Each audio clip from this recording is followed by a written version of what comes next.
여러분이 실천하면 여러분 자신의 몸이 놀랍게도 변화될 수 있는 몇 가지 원칙을 여러분들에게 오늘 소개를 해드리려고 합니다.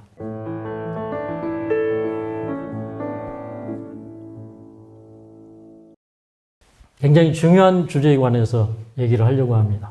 이 주제는 1970년대부터 연구가 시작이 되었습니다. 그리고 2017년에도 PER이라고 하는 생체식의 유전자가 어떻게 생겨나고 또 이게 어떤 활동을 하는지 이런 메커니즘을 규명한 사람들이 노벨 생리의학상을 받았습니다. 근데 저는 25년 동안 환우분들을 회복시키는 그런 일을 하다 보니까 저의 아는 모든 의학의 기초가 성경에 있습니다. 저는 성경의 빛으로 우리가 어떻게 해야 건강해지는지, 어떻게 우리가 전인 건강을 회복할 수 있는지를 발견하게 되었어요. 그런데 하나님께서 24시간을 만들고 일주일을 만들고 1년을 만드셨어요. 그래서 우리 몸도 24시간 주기, 일주율이라고 그래요. 그 다음에 7일 주기, 7주율, 한 달 주기, 월주율, 1년 주기, 년주율 이렇게 있어요. 근데 하나님께서 우리 몸을 그렇게 어떤 리듬을 만들어 주셨기 때문에 그 리듬에 맞게, 규칙에 맞게 생활을 하는 게 우리가 가장 건강해질 수 있는 비결입니다. 그래서 오늘 저는 바디 클락 다이어트. 그러니까 이 다이어트라고 하니까 사람들이 살 빼는 것만 다이어트라고 생각하는데 원래 다이어트의 개념은 식이요법이 포함되어 있습니다. 바이올로지컬 클락 다이어트. 생체시계 다이어트에 대해서 오늘 우리가 공부를 해보도록 하겠습니다. 생체시계를 서카디언 리듬이라고 그렇게 얘기합니다. 우리 몸에 하나님께서 24시간 주기를 세팅해 주셨어요. 그래서 이 주기를 잘 이해를 하고 거기에다가 맞춘 생활을 하면 어떤 질병도 회복할 수 있는 가능성이 있습니다. 그래서 저는 25년 동안 힐링센터를 운영하면서 암, 사기, 상기 정말 어려운 분들이 많이 들어오는데 그런데 웬만한 분들은 생체시계 다이어트를 하면 살아납니다. 다이어트의 방법도 여러 가지예요. 그래서 엉터리 다이어트가 많기 때문에 오늘 제가 여러분이 실천하면 여러분 자신의 몸이 놀랍게도 변화될 수 있는 몇 가지 원칙을 여러분들에게 오늘 소개를 해드리려고 합니다. 서케디언 리듬 생체 시계를 보면 아침 6시가 되면 콜티솔 호르몬이 많이 분비가 됩니다. 이 콜티솔 호르몬이 분비가 되면 혈당을 높이고 혈당을 높여서 우리 몸 안에 당을 활발하게 공급해주고 또 산소를 활발하게 공급을 해주기 시작해요. 그래서 아침 식사를 거르시는 분이 있는데 아침 식사는 꼭 해야 됩니다. 왜 그러냐면 자동차로 말하면 우리 몸에 시동을 거는 시간이기 때문에 그래요. 그래서 하루 쓸 영양분을 축적을 해줘야 그 에너지가 축적이 되고 우리가 건강한 하루를 살아갈 수가 있어요. 그래서 자동차로 말하면 연료를 공급해주는 시간이 바로 콜티솔 호르몬이 분비되는 아침 6시부터 한 9시까지 이렇게 활발하게 콜티솔 호르몬이 나오기 때문에 이때 우리가 꼭 아침을 먹어주는 게 필요합니다. 밤을 주관하는 주기가 있고 그 다음에 낮을 주관하는 주기가 있어요. 낮을 주관하는 주기는 주로 우리 소화시키고 이제 활동하기 위한 생리작용이 일어나고 저녁에는 몸을 회복하고 치유하고 재생시키기 위해서 인체 리듬이 활동을 합니다. 서케디언 리듬을 잘 이해를 하면 아주 건강한 그런 몸을 가질 수가 있습니다. 이 생체 시계는 뭐에 영향을 받아요? 생활 습관에 가장 큰 영향을 받습니다. 이 생체 시계가 생활 습관이 잘못되면 흐트러지게 되어 있어요. 아까도 제가 말씀을 드렸지만 여기 보면 AM 6시, 오전 6시에 뭐가 제일 많이 분비가 된다고요? 콜티솔 호르몬이 분비가 됩니다. 그런데 밤에는 어떤 호르몬이 제일 많이 분비가 됩니까? 멜라토닌 호르몬이 분비가 돼요. 멜라토닌 분비가 왕성해지면서 또 성장 호르몬도 나옵니다. 그래서 성장 호르몬이 잘 분비가 되는 사람들은 노화가 덜 되고 건강하죠. 멜라토닌 호르몬과 콜티솔 호르몬은 이렇게 이 시소를 타요. 콜티솔 호르몬이 분비되는 시간에 멜라토닌은 어떻게 될까요? 밑으로 내려갑니다. 멜라토닌 호르몬이 많이 나오면 콜티솔 호르몬은 어떻게 될까요?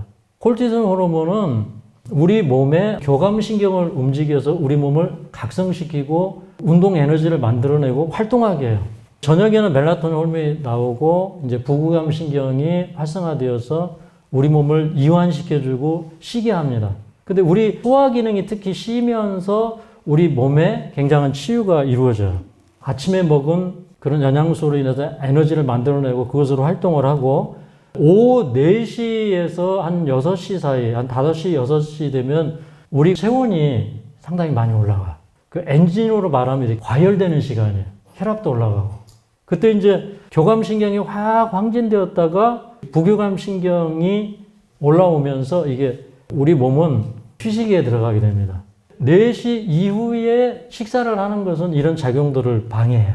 4시 이후에 식사를 하면 특히 저녁에 해독작용을 하지 못해요. 저녁을 많이 먹고 자면 손발이 차가워요. 그러니까 손발이 차갑습니다. 그렇게 얘기하시는 분들이 많아요. 어떻게 하면 손발이 따뜻해집니까? 이렇게 얘기를 하면 제가 그때마다 하는 얘기가 저녁은 먹지 않는 게 좋습니다. 여기 보면 4시 이후에는 뭐만 공급해 주는 게 좋다고요? 예, 수분만 공급해 주는 게 좋아요. 근데 과일은 거의가 다 수분이에요. 그리고 과일은 소화 호르몬이 없어도 거의 소화가 됩니다.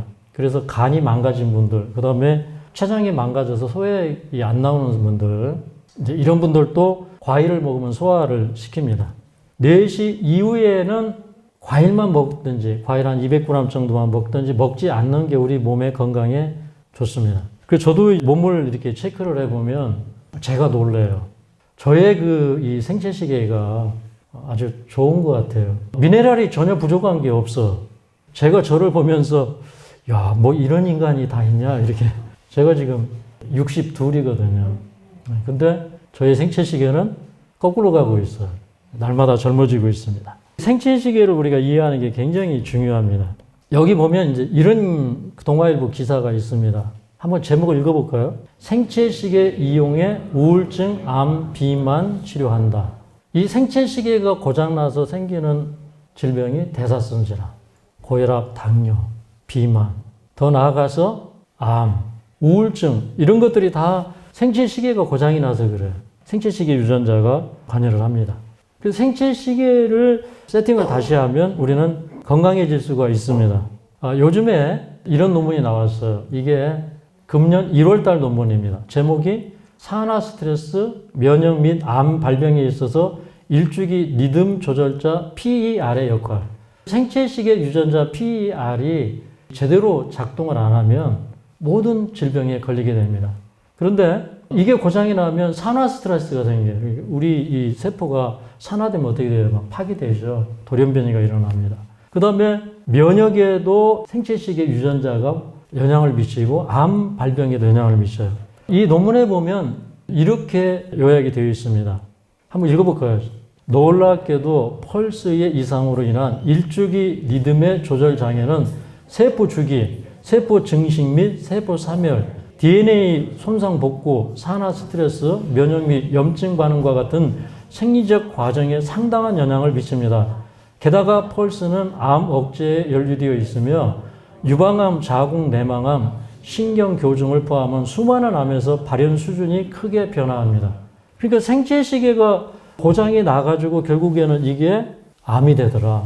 이런 얘기를 하고 있는 거예요. 그런 메커니즘을 지금 그림으로 설명을 하고 있는 겁니다. 오늘날 사람들의 생체시계가 다 고장이 났어요. 그래서 점점 갈수록 저녁 늦게 먹고 늦게 자고 아침에 늦게 일어나고 이런 작용이 계속 일어나는 걸 우리가 볼 수가 있어요. 그 일주기 리듬에 의한 생리 현상이 일어나고 또 우리 이 활동하는 것과도 관련이 되어 있고 그렇습니다. 그래서 이 일주기 리듬이 조절하는 이 호르몬들 또 우리 대사작용 이런 것들을 보면 생체시계 유전자가 관여를 합니다. 체온, 심박수, 소변 생성, 수축기 혈압, 성장 호르몬, 멜라토닌, 코르티솔, 또 수면, 각성, 기분 이런 것들의 영향을 다 미치고 있다는 거예요. 그러니까 이 생체시계를 바로 하는 게 굉장히 중요해요. 건강을 아주 간단하게 회복시킬 수 있습니다. 저는 어디 가나 건강 얘기를 자연스럽게 많이 하게 돼요. 근데 그분들을 한 달, 두 달 만에 이렇게 보면요.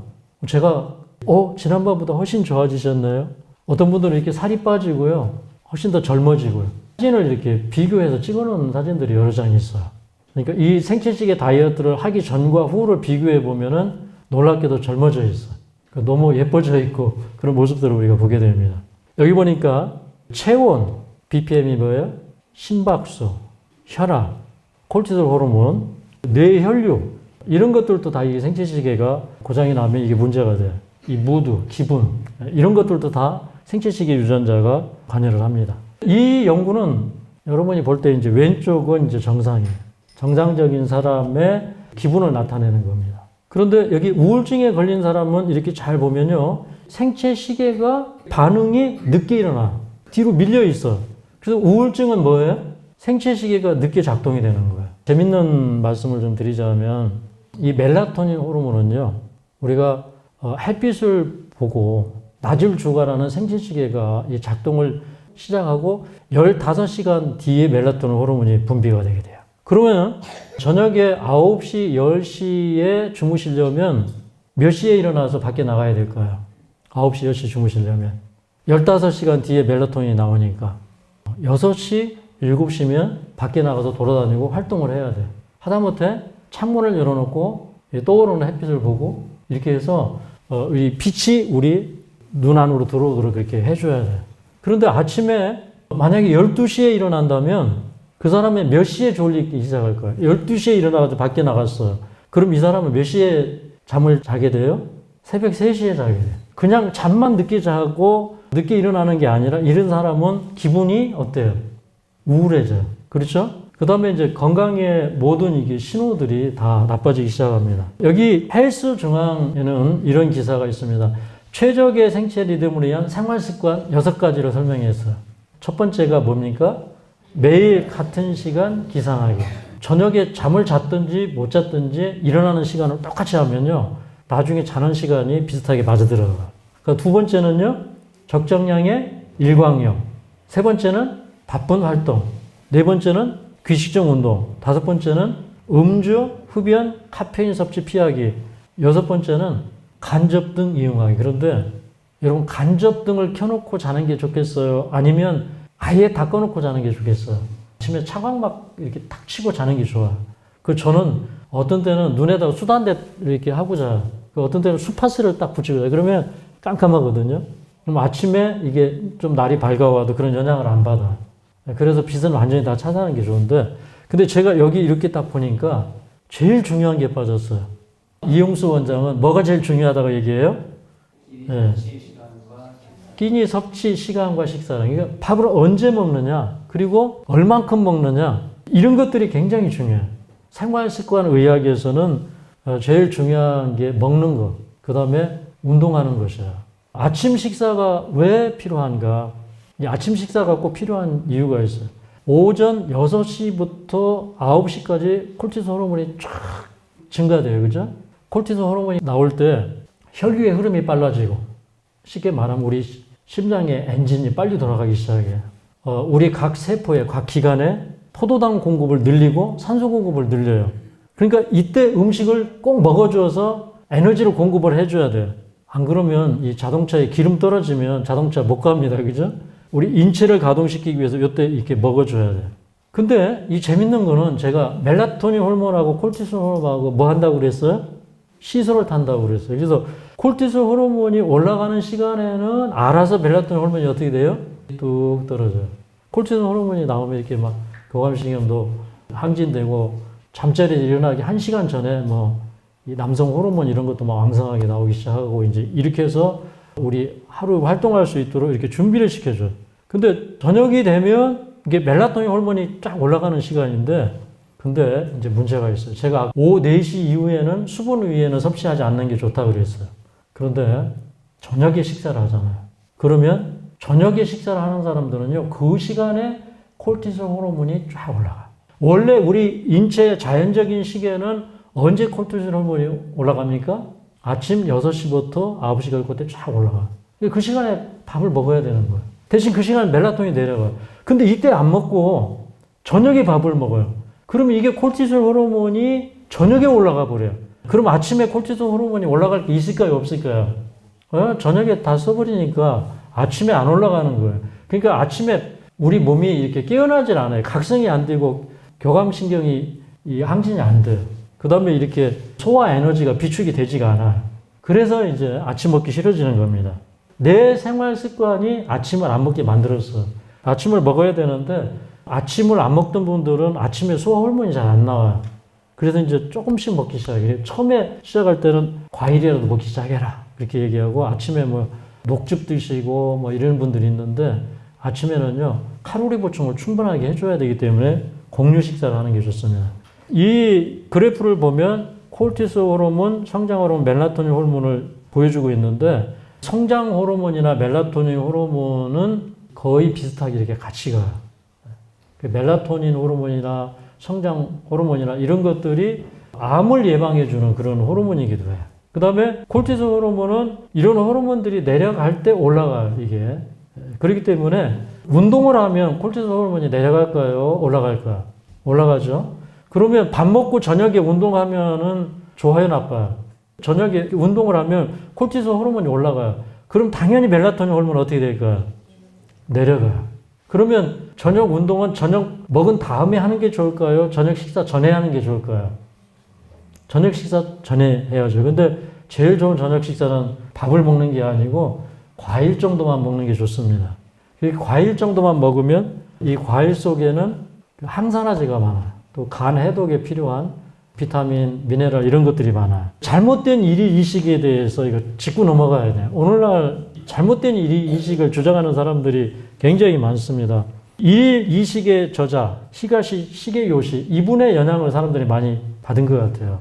이분은 어떻게 얘기하고 있어요? 오후 시범을 보여주고 있어요. 아침을 굶고 점심과 저녁 두 끼만 먹으라 이렇게 얘기합니다. 그 다음에 18시간 정도의 공복기를 두어서 위장을 쉬게 해라. 이건 이분도 좋게 얘기를 한 것 같아요. 근데 지금 이렇게 주장하는 사람들이 많아서 이건 생체 시계를 잘못 이해하는 것이다. 그래서 그러면 이제 이게 구체적으로 시간표를 짜야 되잖아요. 저는 저한테 상담하러 오시는 분들에게 라이프 스타일 시간표를 짜줘요. 그리고 그분들이 그대로 따라합니다. 그런데 우리 몸은요, 참 신기해요. 이틀만 저녁에 과일 먹고 해도, 그렇게만 해도 이틀 했는데요, 제일 먼저 변하기 시작하는 게 볼 밀도가 변화되기 시작해요. 골 생성 표지자가 제일 먼저 반응을 해요. 의외잖아요. 그죠?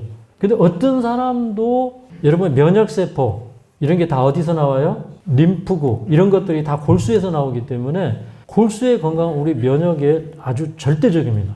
이틀만 그렇게 해도 이 골 표지자가 바뀌기 시작해요. 뭐 오스테오칼신이나 이런 그 호르몬들의 변화가 일어나기 시작해요. 그 다음에 한 2주 정도 가면요, 우리 이 소화기의 변화가 와요. 그래서 이 소화 호르몬들이 늘어나기 시작해요. 그 다음에 어떤 그 노폐물이나 이런 것들이 소변으로 배설되는 노폐물이 줄어들고 우리 혈류가 깨끗해져. 적혈구가 이게 튼튼해져요. 2주만 지나도 굉장히 건강한 적혈구로 변해요. 그러니까 대부분의 모든 표지자들이 건강의 지표를 나타내는 표지자들이 2주만 해도 다 상승해요. 놀라운 일입니다. 그래 3주가 되면요, 이 식사를 사실은 이틀, 3일만 해도 당뇨 환자분들이 혈당이 뚝 떨어져요. 저한테 왔던 어떤 분이 이런 얘기를 했습니다.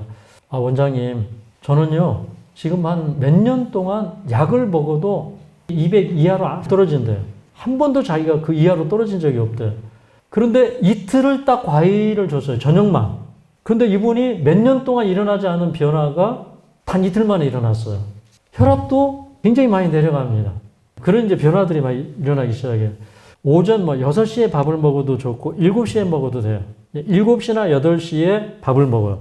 그런데 이거 굉장히 중요합니다. 공복 시간을 얼만큼 줘라? 5시간에서 6시간을 줘라. 제가 그냥 얘기하는 거 아닙니다. 이거 굉장히 근거 있는 얘기를 하는 거예요. 시간 사이에 공복은 몇 시간이 필요하다? 대여섯 시간이 필요해요. 그러면 7시에서 8시 사이에 식사를 했으면 점심은 보통 사실 2시에서 3시에 먹는 게 이상적이에요. 만약에 뭐 1시에도 2시 뭐 이렇게 먹으려면 아침 식사를 1시간 더 땡겨야 돼요. 그리고 이제 오후에 1시, 2시 요 사이에 점심 식사를 했으면 저녁에 과일은 몇 시에 먹어야 돼요? 6시, 7시에 먹어야 돼요. 저녁에 이게 과일 먹는 시간이 조금 이제 늦어지긴 하는데 과일은 사실은요, 조금 늦게 먹어도 소화기에 거의 이상을 미치지 않아. 이런 패턴으로 하면 공복 시간이 몇 시간 되는 거예요? 16시간. 근데 이 공복 시간이 길어지면 놀라운 일들이 일어나. 제가 당뇨 강의 얘기할 때마다 여러분 당뇨를 고치려면 꼭 공복 시간을 늘려야 합니다. 그럼 이게 공복에 적응하는 그 힘이 생겨요. 우리 몸이 알아서 당 조절을 해요. 인슐린 이 민감성이 개선이 됩니다. 인슐린의 이 반응성이 좋아지면서 당뇨가 나아요. 근데 이 공복 시간이 길어지면 드디어 우리 몸은 지방을 연소시켜서 쓰기 시작합니다. 지방을 대사시키는 그 스위치가 켜져요. 그래서 그 16시간은 굉장히 중요해요.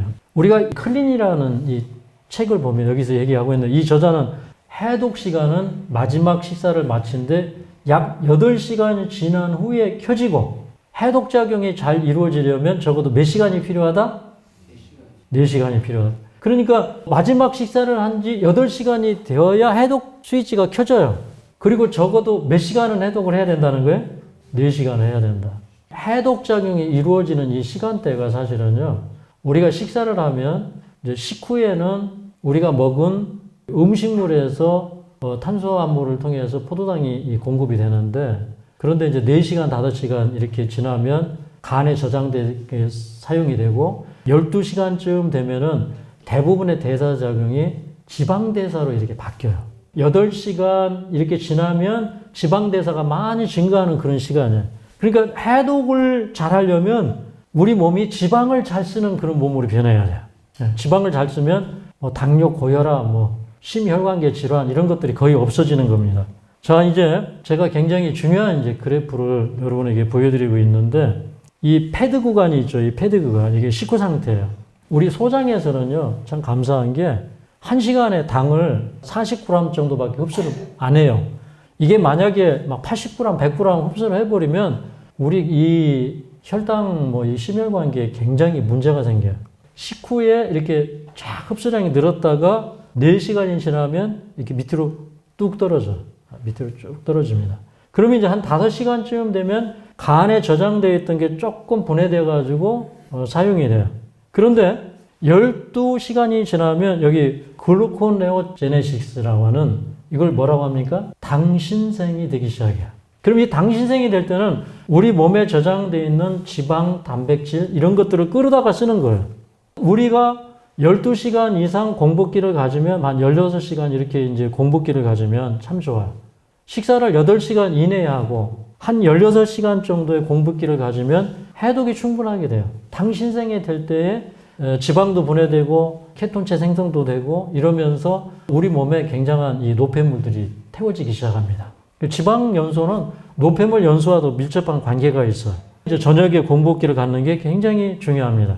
자, 해독 스위치를 켜는 방법을 정리를 해드리겠습니다. 첫 번째는 하루에 밥을 몇 번 먹어라? 2번 먹어라. 그 다음에 오후 4시 이후에는 위를 어떻게 해라? 비우라. 그러면 지방 대사 스위치, 해독 스위치가 켜집니다. 그 다음에 우리 몸은 이게 7주기율이 있어요.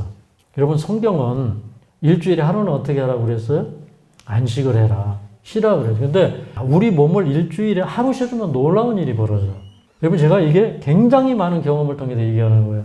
작년 10월 달에 57년생이신 여자분이 한 번 오셨어요. 저하고 이제 상담을 하고 갔습니다. 금년 2월에 왔어요. 그러니까 한 4개월 만에 왔어요. 몸을 체크를 해보니까 조금 좋아졌어요. 제가 그분한테 이렇게 얘기했어요. 저녁에 과일 드시고 일주일에 하루는 과일식 하십시오. 그랬더니 자기는 그거는 못했대요. 건강식으로 하고 다 했는데 그건 못했대요. 폐에 어떤 종양이 있고 해가지고 굉장히 암을 두려워하는 그런 분이에요. 그래서 제가 해보시라고 그랬어요. 그리고 이제 열흘 뒤에 왔어요. 그런데 처음에 왔을 때 안 좋은 게 한 40몇 가지 나왔는데 그 다음에 30몇 가지로 줄었는데 여러분 여름 만에 놀라운 일이 벌어졌어요. 26개 정도로 줄어들어요. 제가 사모님한테 사모님 이거는 50대의 건강한 나이입니다.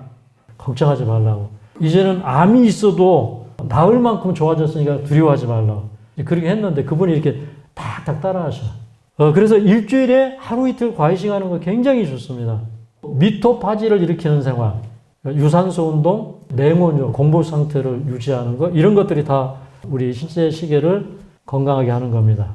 밤 10시부터 공복 상태에서 수면에 들어가야 우리 성장 호르몬이 많이 나와요. 아시겠죠? 이런 생활을 하면 우리가 해독 대사가 잘 돼요. 그래서 해독 스위치를 켜는 방법을 설명을 해드렸고 제가 아침을 꼭 먹어야 된다고 얘기할 때 그리고 당뇨 강의할 때 2015년 다니엘라 자코비치 교수가 연구한 이 논문을 딱 설명해요. 핵심적인 부분만 딱 짚어서 설명을 해드려요.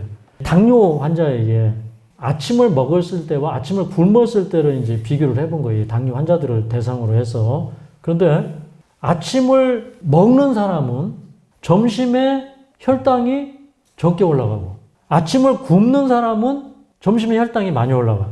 아침을 굶었더니 이 환자들이 혈당이 268이 나왔는데 아침을 먹으니까 192로 뚝 떨어졌어요. 왜 아침을 먹고 점심을 먹으면 당량이 더 많이 섭취가 됐는데 혈당이 떨어질까요? 역으로. 아침을 먹으면 점심 때 17%가 감소가 되고 저녁 먹은 후에는 7.9%가 감소가 돼요. 이게 당뇨는 약을 먹어도 10% 이내밖에 통제가 안 돼. 근데 식이요법을 하니까 약을 먹는 것보다 훨씬 효과가 좋은 거예요. 왜 그런가? 여러분, 아침을 안 먹으면 췌장에서 인슐린을 적게 생산해요. 저는 그걸 보면서 굉장히 큰 깨달음을 얻었어요. 우리 이 몸에서 인슐린만 만드는 게 아니잖아요. 우리 몸에 굉장히 많은 호르몬들이 만들어지잖아요. 그런데 이런 내분비계 호르몬이나 소화기계 호르몬들이 다 영향을 받을 것이다 라고 저는 가정을 하게 되었어요. 그래서 사람이 아침을 먹어야 건강하다. 그런 연구는 많잖아요. 그죠? 아침을 먹는 사람들이 뇌가 명민해서 학습 능력이 올라가요. 그렇죠. 그런 연구가 많아요. 그래서 이것만 봐도 우리가 아침은 꼭 먹어야 된다는 거예요. 저의 의학은 성서 기반 의학이다 그랬어요. 그죠? 그래서 성경은 1일 2식일까요? 1일 3식일까요? 여러분, 출애굽기 16장에 이스라엘 사람들에게 음식을 줄 때 아침하고 저녁만 줘요. 아침하고 저녁. 근데 여러분, 제가 저녁을 먹으면 된다고 그랬어요? 안 된다고 그랬어요? 안 된다고 그랬어요. 그죠? 이 히브리 사람들은 저녁이 두 가지 저녁이 있어요. 오후라고 하는 걸, 우리는 오후지만 해가 이렇게 중천에서 이렇게 기울어지기 시작할 때 그거를 이제 그 저녁을 첫 번째 저녁이라고 그러고, 해가 이제 떨어졌을 때 시작되는 저녁이 두 번째 저녁이에요.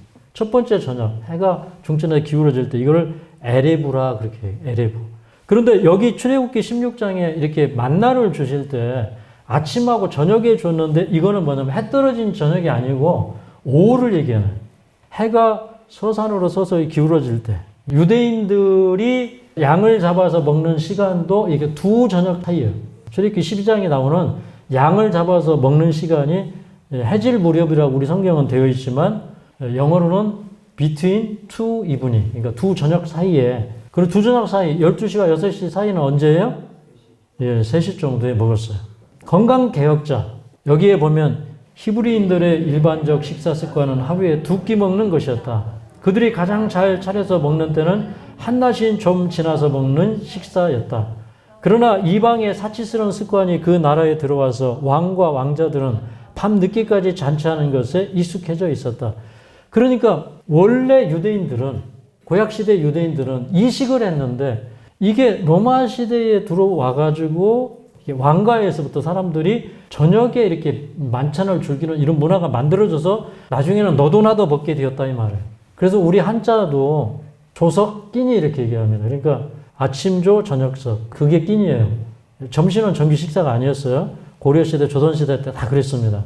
그런데 이제 사실은 성경을 근거로 해서 보니까 이게 저녁이라는 게 실제로 해 떨어진 저녁이 아니에요. 오후를 얘기하는 것이다. 성경을 근거로 해서 보면 여러분, 엘리야가 그릿 시내가에 숨었을 때 하나님께서 까마귀를 통해서 음식을 물어다 주는데 아침과 저녁에 물어다 줘요. 그러면 이 저녁은 여러분 첫 번째 저녁일까요? 두 번째 저녁일까요? 첫 번째 저녁이죠. 그죠? 그래서 여기 보니까 첫 번째 저녁이에요. 오후를 얘기하는 에레브예요. 그런데 이제 해가 진 다음에 깜깜할 때 그 저녁을 나엘라 또는 나일이라고 이렇게 히브리어로 표현을 해요. 이거 보니까 제가 확신을 얻은 거예요. 야, 이 성경은 보니까 이게 두 번째 식사를 하고 세 번째 식사가 없구나. 그럴 때 두 번째 식사를 언제 했다는 거예요? 한 3시 정도 그때 했던 거예요. 그러니까 4시 이전에 두 번째 식사를 하면 돼요. 2시든 3시든 4시든 하면 돼요. 자, 여러분 이제 건강해지려면 1일 2식을 하고 그것도 오후에 두 번째 식사를 하든지 아니면 그냥 일반적으로 1시 12시 이렇게 이제 점심 드시는 분들은 저녁에 과일 드시면 돼요. 그래서 우리가 건강해지려면 정말 기적을 일으키는 건강법은 뭐냐면 공복 시간을 늘리는 거예요. 공복 시간은 적어도 얼마가 되는 게 좋다? 16시간의 공복을 갖는 게 좋다. 그런데 16시간의 공복을 갖는데도 지방을 분해시키는 지방대사 스위치가 안 켜지는 사람들이 있어요. 해독 스위치가 진짜 웬만하면 안 켜지는 사람이 있어요. 이런 사람은 어떻게 하냐면 하루를 물금씩 하면 돼요. 근데 그거 힘든 사람들은 세 끼 다 한 200g 정도의 과일식을 하면 웬만하면 이제 이때부터 해독 스위치가 켜지기 시작해요. 지방을 연소시키는 지방의 스위치가 켜지기 시작합니다. 그 다음에 공복 시간을 늘려야 숙면을 취할 수 있고 성장 호르몬이 많이 분비가 되면 또 지방 대사를 자극해가지고 지방 분해가 잘 돼요. 그러니까 살 빼려면 저녁에 잘 주무셔야 돼요. 또 잠을 불규칙적으로 자는 습관, 또 충분치 못한 수면은 대사 기능을 느려지게 하기 때문에 체내 지방을 태우는데 어려워집니다. 그 다음에 공복기를 가져야 렙틴 저항성을 없어요. 이 렙틴 호르몬이 지방세포를 이렇게 줄이고 늘리는데 굉장히 중요한 기능을 하기 때문에 우리는 이제 이 렙틴 저항성을 극복을 해야 되는데 렙틴 호르몬은 식욕 억제 호르몬이에요. 그럼 배가 불러요. 그럼 렙틴 호르몬이 많이 나올까요? 적게 나올까요? 배가 부르니까. 얘가 식욕을 억제시켜야 돼요. 그러면 렙틴 호르몬이 어떻게 돼요? 많이 나와요. 근데 계속 불규칙하게 먹고 계속 폭식하고 이러면 어떻게 돼요? 렙틴 호르몬이 너무 많이 나와요. 너무 많이 나오면 우리 뇌하수체에서 이 뇌하수체 이게 수용체가 이게 혼란을 일으켜가지고 뇌하수체에서 이게 반응을 안 해요. 이걸 렙틴 저항성이라고 그래요. 그러면 배가 안 고프니까 어떻게 돼요? 음식을 자꾸 먹게 돼요. 그러면 지방 조직은 어떻게 될까요? 자꾸 커지는 거예요. 조금만 먹고 세 끼 먹는 것보다 아침에 좀 충분히 먹고 또 점심 먹고 그 다음에 저녁을 안 먹는 게 살을 빼는데 훨씬 좋아요. 소식하면은 이제 대사 기능 뚝 떨어지고 이게 지방세포가 줄어들어야 되는데요. 지방세포가 약간 홀쭉해졌다가 나중에 이게 지방세포가 안 줄어들고 다시 지방세포가 통통해지면서 다시 살이 올라와요. 그래서 공복기를 늘리는 그런 식사가 굉장히 좋다는 거 여러분 꼭 기억하시기 바랍니다. 세 번째는 뭘 멀리해라?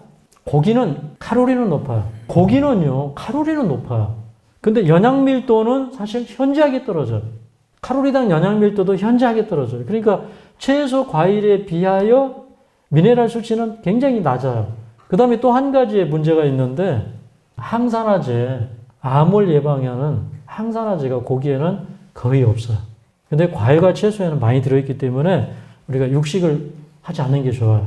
그 다음에 이제 운동을 해야 돼요. 운동을 하면은 콜티솔 호르몬을 낮추어져서 아미노산이 분해되는 것을 막아줘요. 그러니까 근육 손실을 줄여줘요. 그 다음에 성장 호르몬을 많이 분비시켜 주어서 근육량을 늘려줍니다. 또 인슐린 저항성이나 렙틴 저항성을 극복해 줘서 체중을 줄여주는 역할을 합니다. 이제 그 7주기 리듬, 이 7주기 리듬은 그림을 보면 단식 기간이 1일부터 이렇게 10일까지 이렇게 쭉 놓고 볼 때, 자, 하루, 이틀, 3일 이렇게 굶으면 혈당치가 이렇게 쭉 밑으로 내려가요. 노란색 위에 그래프는 뭐냐면 케톤체가 이렇게 분해되는 거예요.